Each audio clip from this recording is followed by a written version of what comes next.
This morning's reading is from the New Testament, 2 Timothy chapter 4, verses 1 through 8.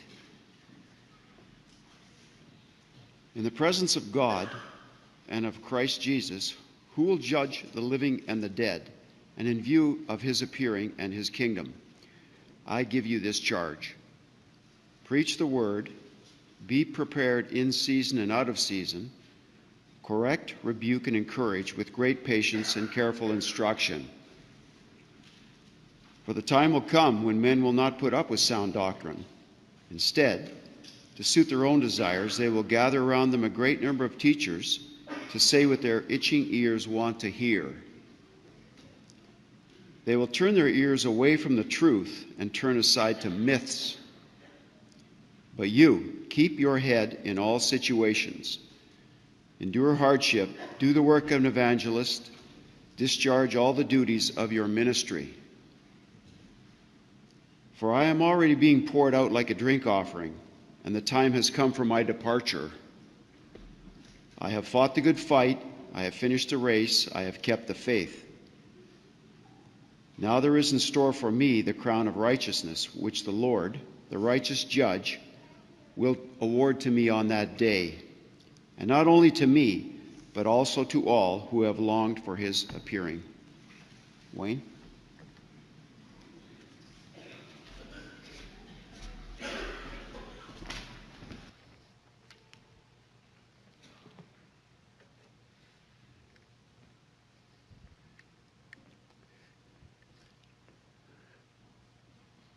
One of the things that we have in congregational life is always the fact that things change. In fact, it's always interesting to me to think about how much things can change. But yet, as I look back through the Bible, I think there's a lot of emphasis on the change that happens. And one of my favorite stories goes back to the great prophet Elijah. He's one of the prophets that, it's kind of like Rodney Dangerfield. He says he doesn't get any respect. Elijah didn't have his own book in the Old Testament. But there's a lot said about him, and he becomes even important in the New Testament. He preached in the northern kingdom of Israel.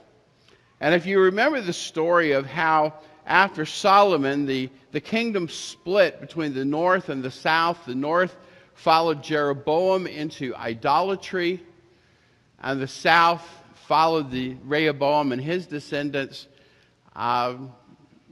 Still didn't keep them from idolatry, but I guess maybe a little less than the northern kingdom. The role that Elijah had as prophet was much. In Carmen, I did a lesson on King Josiah, who became king as a child, at the age of 9. And his role as king was basically confronting, as I put it, almost a runaway train in terms of the way events were moving toward, destruction. But Elijah, much the same, struggling against the idolatry and the evil and the sin of the northern kingdom, being that one sometimes lonely voice. And the culmination of his ministry comes with the contest with the prophets of Baal and Asherah on Mount Carmel. And we're not going to go in depth into that story, but you remember it's a test to see, who really is God? Is it Baal and his consort Asherah, or is it Yahweh? And remember how the prophets of Baal put up their altar and they called on Baal to consume the sacrifice, and nothing happened. An hour after hour went by. Nothing happened. They got more frenzied, started cutting themselves, and nothing happened. And then Elijah puts up his altar and puts his sacrifice on it and tells them to pour water all over it and calls on God. And God consumes the offering the altar, the water, and the multitude of people around begin chanting, Yahweh is God.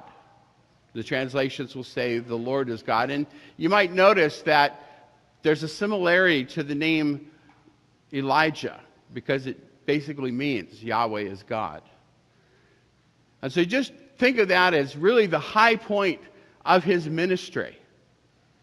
This great proof. I mean, wouldn't that be wonderful to be able to just do something and have the whole, I started to say the whole city of Winnipeg, but maybe the whole North America, to see a demonstration, powerful demonstration of the reality of God.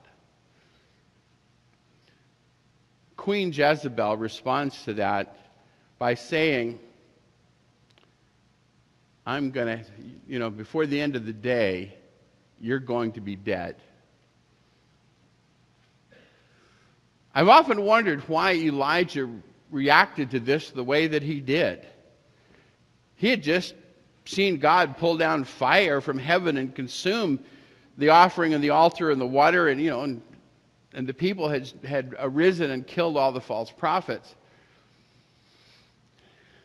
But I don't know, there was just something about Jezebel that was lethal. And so he fled into the desert. And he sat down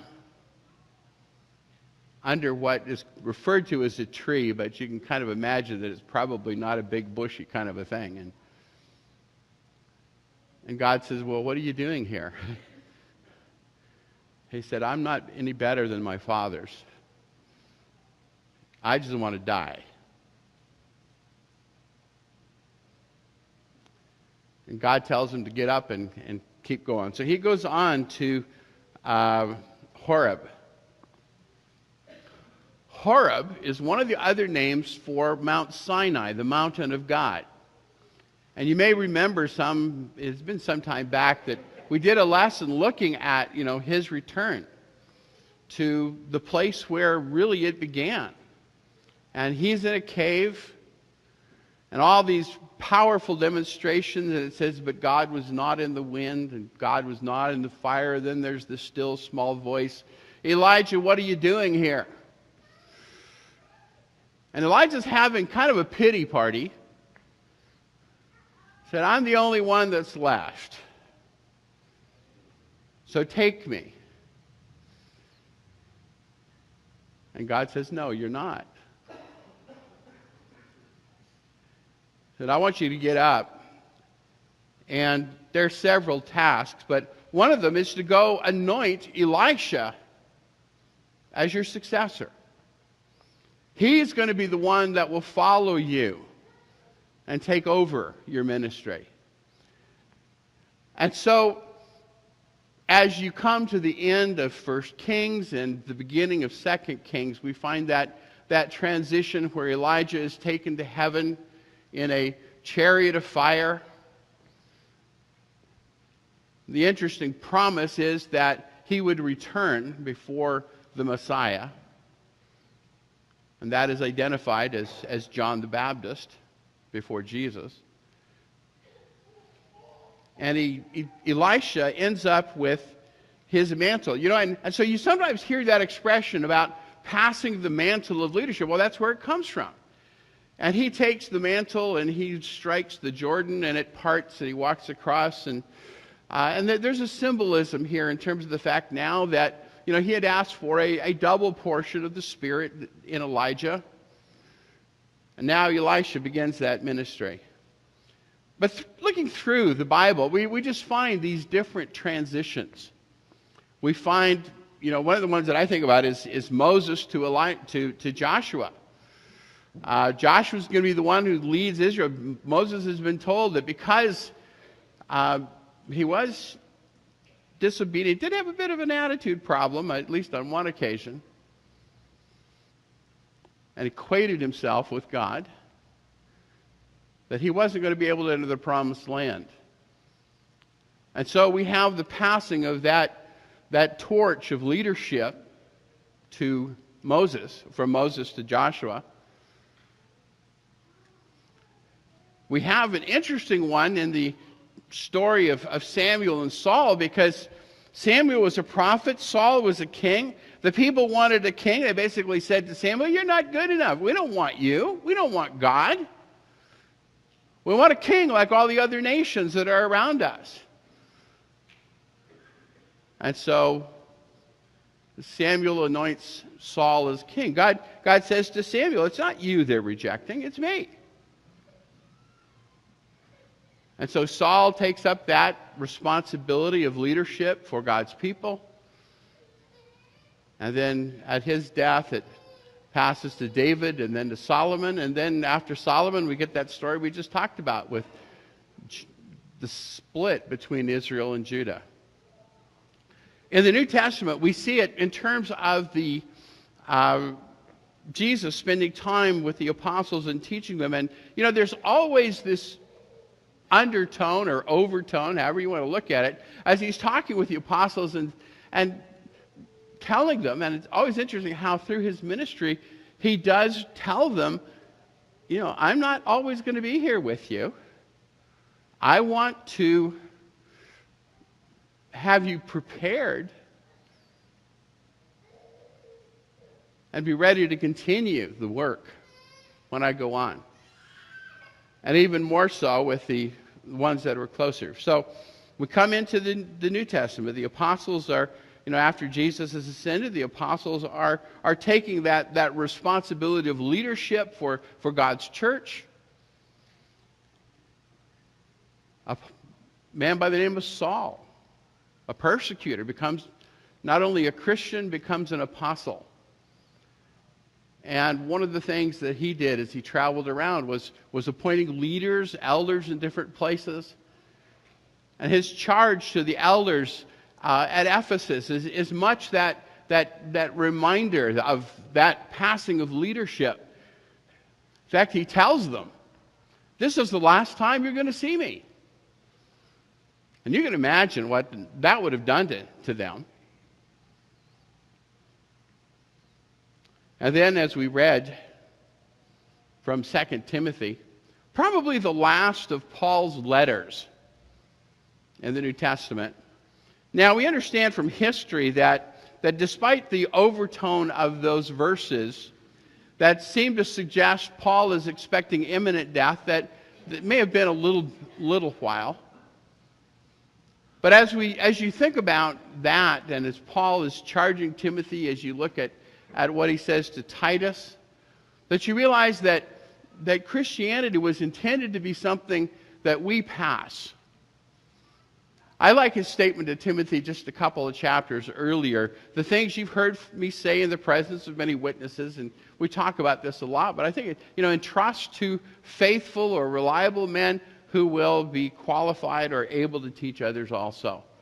And what I like about this is that it represents 4 generations in the church, 4 generations of teaching, that there is a need to pass on responsibility, to move to the next step, the next generation, and to prepare following generations for that to happen. And so we read from chapter 4, that's Paul's charge to Timothy.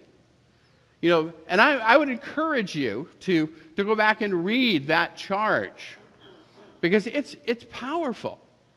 It's laying out a responsibility to Timothy for leadership in the church and saying, do the work of an evangelist. Don't quit. Don't fail. Keep on going. And so Paul to Timothy, to reliable men who will teach others. All right, so what's the point? Why are we talking about this? Well, we need to think in terms of the future of this congregation. Time passes. Things change. New eras need to be begun. And so first, personal plan. I've been preaching full-time since 1974. Yeah, I count fingers, toes, whatever. Your neighbor's fingers and toes. And I've been preaching with this congregation since July 1st, 1978. Many of you weren't even born. Oh, does that make me feel old? My kids, was it yesterday? It was National Siblings Day down in the States. And I think it was Valerie posted a picture of our kids with, Mike, who was probably, about 11 or 12, and then going down from there, with Valerie, Sue, and Dave. And I looked at that picture. One of the things is that Susan's kids looked at the picture, and they were sure that those two little kids were them. They didn't understand that that little girl there was their mommy, and that the little boy was their Uncle David.